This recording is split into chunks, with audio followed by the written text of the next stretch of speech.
Ya, begitu penyanyi dangdut menerjemahkan dari lagu tersebut bahwa tidak ada gunanya miras oplosan. Tentu reaksi yang sama juga akan ditunjukkan oleh MUI. Apa akar masalah yang ditemukan oleh MUI atas kejadian belakangan ini, Pak Aminuddin? Kita mencermati ada 3 akar masalah. Baik, silakan. Persoalan keimanan, persoalan kebodohan, dan persoalan kemiskinan. Ya, yang pertama masalah keimanan. Keimanan ini ya terkait juga tentu dengan akhlak ya. Tentu kalau seseorang memiliki iman yang kuat, mereka tidak akan pernah menyentuh hal-hal yang seperti ini. Baik. Yang kedua persoalan kebodohan. Ya, kebodohan ini adalah mereka berpikir bahwa minuman keras itu dari alkohol, sehingga mereka mencoba meracik sendiri seperti disampaikan Bu Menteri tadi. Alkohol murni diracik dengan air, diracik dengan bahkan dengan obat nyamuk gitu kan. Nah, itu bukan miras, itu racun sebetulnya. Ya, itu bukan membuat dengan orang kemasan yang ringan dan juga harganya yang murah tentu saja. Nah, itu terkait juga dengan masalah kemiskinan tadi gitu. Nah, saya sebetulnya ingin menyoroti dari aspek regulasi ini. Ya, Perpres dan Permenkes gitu ya. Perpres kita di Perpres nomor 74 tahun 2013, di situ diatur tentang peraturan pengendalian minuman keras. Baik. Yang kemudian dielaborasi di Permenkes 68 kalau saya tidak salah. Nah, di situ ada klasifikasi A, B, C. Nah, yang persoalannya adalah yang klasifikasi A ini bisa dijual bebas. Bahkan di minimarket yang sekarang bersebelahan dengan tempat pendidikan, bersebelahan dengan tempat ibadah. Padahal perpresnya sudah jelas itu, tidak boleh. Bersebelahan dengan lokasi pendidikan, rumah ibadah, dan lain sebagainya. Nah, itu bisa dijual dengan bebas gitu. Bahkan mohon maaf, pegawai-pegawai minimarket berjilbab gitu, mereka harus melayani orang yang membeli miras, meskipun yang klasifikasi A tadi. Tentunya ada kontrol dari pemerintah dalam hal itu. Dalam hal itu aparat. Betul. Persoalannya adalah tidak ada kontrol. Karena dalam Perpres itu diberikan kewenangan kepada pemerintah daerah. Nah, pemerintah daerah tidak seluruhnya memberikan perhatian terhadap. Kita harus ingat bahwa ini kan tidak di minimarket, ini kan merupakan racikan dari barang-barang. Ya, justru persoalannya adalah dari kebiasaan mereka mengkonsumsi hal-hal yang dijual bebas ini. Ketika mereka tidak punya uang, kemiskinan, mereka beli yang murah, yang 15.000, 20.000 yang oplosan ini. Baik. Kalau mereka punya uang, mereka tidak membeli yang oplosan ini, mereka membeli yang di minimarket ini. Baik, benarkah kemudian masyarakat dapat memperolehnya dengan cara bebas? Lalu di mana kehadiran aparat pada saat mereka membeli dan bertransaksi terkait dengan miras oplosan tersebut? Kita akan bergabung bersama dengan AKBP Arif Rahman yang merupakan Kapolres Garut, Jawa Barat. Selamat malam, Pak Kapolres. Selamat malam, Mas Abraham Silaban dengan Kapolres Garut. Bisa dijelaskan kemudian di mana kemudian kehadiran aparat dalam kejadian seperti ini, seolah-olah ada kelengahan, mengingat banyak sekali korban yang berjatuhan, apalagi di Garut. Dalam catatan saya, bisa dikoreksi nanti Pak bila salah, ada 17 orang, benarkah demikian? Baik, perlu kami sampaikan bahwa Polres Garut telah melaksanakan berbagai upaya yang bersifat preemptif, kemudian preventif dan penegakan hukum. Seperti rekan-rekan lihat di belakang ini, kami sudah melakukan upaya-upaya penegakan hukum. Akan tetapi dari jumlah minuman keras yang kami sita sekarang ini sudah 6 bulan. Dalam periode 6 bulan kita sita 36.000 botol, Mas. Jadi kehadiran aparat sudah sangat maksimal.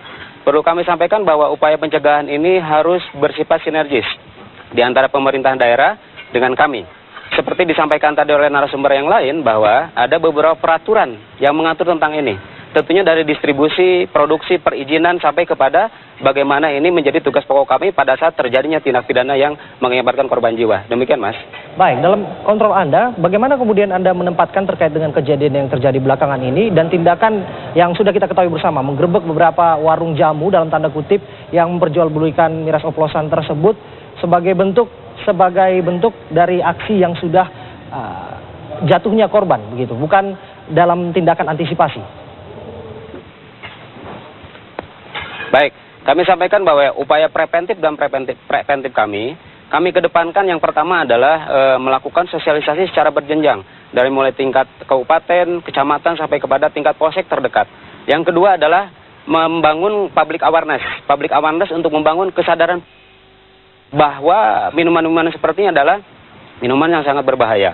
Oleh sebab itu akan kita jadikan bahwa miras ini sebagai common enemy atau musuh bersama. Oleh sebab itu besok kami juga akan melakukan suatu aksi yang disebut dengan aksi anti miras di Kabupaten Garut. Melibatkan 1.300 orang seluruh stakeholder dan seluruh tokoh masyarakat. Dan untuk memotong distribusi daripada peredaran miras ini, kami pun selalu aktif melakukan patroli dan merazia. Seperti yang Anda lihat di belakang kami sudah sita selama 6 bulan, periode 6 bulan ini 36.000 minuman keras. Oleh sebab itu, di sini pun ada aspek yuridis yang harus diperkuat. Seperti narasumber tadi sampaikan bahwa aspek yuridisnya itu adanya perda tentang miras. Sampai sekarang kami melihat bahwa di Kabupaten Garut ini perdanya adalah perda maksiat, tidak secara limitatif atau spesifik mengatur tentang miras. Oleh sebab itu kami mendorong pemerintahan juga untuk bergerak secara sinergis dengan kami. Demikian, Mas. Baik, saya akan bertanya kemudian terkait dengan Cherry Bell ini, begitu para korban menyebutnya untuk jenis miras oplosan ini, sudahkah ada yang bertanggung jawab dan dijadikan tersangka atas kejadian yang terjadi belakangan ini, Pak Kapolres?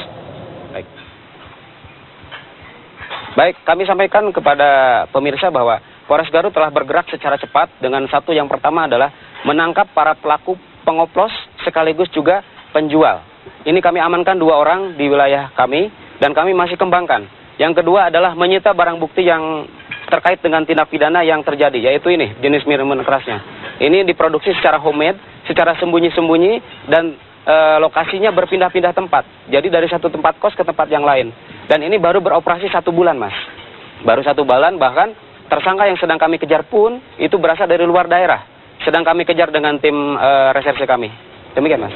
Ada berapa tersangka yang ditahan dan ancaman hukuman seperti apa yang akan dikenakan terhadap mereka, Pak Kapolres?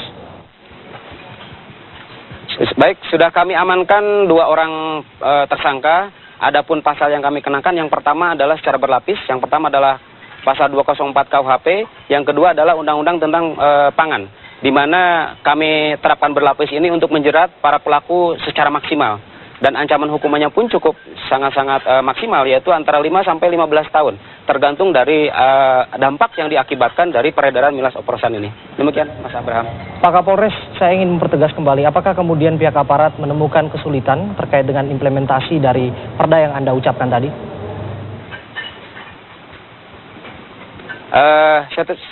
Sampai sekarang ini kami tetap menggunakan yang menjadi aturan-aturan yang sudah lazim kita gunakan, yaitu KUHP dan Undang-Undang Pangan. Nah, untuk perda sendiri kami sampai sekarang masih berkoordinasi dengan Pemda. Kami mendorong seluruh stakeholder yang ada, termasuk Pemda, DPRD, bahkan kami juga tadi malam bersama-sama dengan rekan-rekan dari DPRD Kabupaten Garut untuk melihat secara faktual bahwa ini adalah suatu ancaman yang luar biasa, sehingga perlu adanya suatu kerja ekstra dari rekan-rekan di pemerintah daerah, supaya bersama-sama dengan kami dari hulu sampai hilir kita awasi bersama. Demikian, Mas Abraham. Baik, terima kasih. Kami harapkan bahwa akan terus dilakukan penggerbekan terhadap tempat-tempat tersebut, Pak, agar tidak jatuh lagi korban yang merupakan masyarakat dan warga negara kita sendiri. Terima kasih, Pak Kapolres. Kami akan bergabung bersama kami nanti saat lagi. Dan saya ke Bu Menteri. Bu Menteri, apabila kita melihat ada perda yang diterapkan sebagai aturan begitu, dan juga ada beberapa pasal juga yang dijadikan sebagai patokan untuk menindak mereka-mereka yang meracik ini. Namun, ini tidak akan bisa efektif ketika masyarakat itu sendiri tidak melek terhadap apa bahayanya. Melihat ini seperti apa kemudian pemerintah bereaksi? Ya, saya kira betul apa yang dikatakan tadi Kapolres, bahwa preventif dan yang diperlukan atau promotif dalam hal ini. Kami dari sisi kesehatan tentu akan selalu harus mengatakan bahwa hal ini akan berakibat yang sangat buruk. Jadi itu adalah tugas kami. Dalam hal ini tentu edukasi yang diharapkan tadi oleh Bapak mengatakan, kedua dengan kebodohan dan kemiskinan. Hal inilah yang seharusnya kita angkat dalam hal ini. Dan saya sangat mengharapkan nanti mungkin bisa bekerja sama lintas sektor, bukan saja tadi perda, tapi Pak, edukasi ini jadi dengan pendidikan kita, dengan usaha kesehatan sekolah yang sekarang sudah tidak berjalan, mungkin kita disitulah kita secara holistik, secara menyeluruh kita bisa. Saya menggarisbawahi terkait dengan edukasi, Bu Menteri. Sudahkah Kementerian Anda memberikan concern dan juga perhatian khusus terkait dengan masalah ini? Sudah, kami itu punya PHBS atau perilaku hidup bersih dan sehat. Kita juga punya dari PTM penyakit tidak menular itu melakukan pengecekan pada setiap terutama pada supir pada waktu mereka akan membawa kendaraan umum ini, itu sudah dilakukan dan banyak juga beberapa yang sudah kita lakukan. Tetapi dalam hal ini sebaiknya memang kita harus lintas sektor. Kita tidak bisa berdiri sendiri tadi dengan akhlak atau dari Kementerian Agama, dari Kementerian Pendidikan dan tadi dengan kepolisian. Hal ini seharusnya kita bekerja sama karena ini sangat merugikan masyarakat kita sendiri. Namun intinya memang kalau kita lihat ketidaktahuan, kalau yang saya katakan, karena mereka juga dalam hal ini kemiskinan dan mereka mencoba mencari yang lebih murah dengan membuat oplosan ini dan ujung-ujungnya tentu mereka yang membuat, yang memproduk ini adalah untuk mencari juga suatu keuntungan di dalam masyarakat kita. Baik. Jika Bu Menteri mengatakan bahwa harus ada koordinasi lintas sektor, bagaimana kemudian MUI menyoroti hal ini? Sektor mana yang menjadi perhatian penting dari MUI agar kemudian disupport begitu dan diperhatikan lebih? Ini bagian dari edukasi bagi masyarakat juga agar tidak terulang kembali korban-korban yang berjatuhan. Iya, saya sepakat dengan yang disampaikan Bu Menteri. Edukasi, sosialisasi ini sangat penting. Saya kira Kementerian Kesehatan sudah melakukan hal ini. Tapi tetap saja daya jangkaunya terbatas. Begitu. Nah, yang ingin saya lebih tekankan ini di regulasi bahwa dengan adanya Perpres 74 tentang pengendalian miras yang kemudian dielaborasi dengan Permenkes 68, itu seharusnya dan semestinya itu kemudian diturunkan lagi dalam bentuk perda-perda. Karena perda-perda yang ada dengan keluarnya Perpres itu dibakukan. Nah, perda-perda ini mesti menjadi perhatian dari seluruh pimpinan daerah. Ya, ini dibuat perda miras karena amanat di Perpres itu sendiri mengatakan tindak lanjut lebih jauh itu diserahkan kepada daerah dengan melihat sosiokultural masyarakat begitu. Artinya kalau Bali mungkin tentu berbeda dengan Aceh, tentu berbeda dengan Garut, Jawa Barat begitu. Nah, perda-perda inilah yang kemudian menerjemahkan secara sosiokultural masyarakatnya di bagaimana. Baik, nah, itu. Kita akan berbincang lebih lanjut lagi, namun kita harus break sejenak. Kami akan kembali saat lagi untuk Anda pemirsa. Tetaplah di Apa Kabar Indonesia.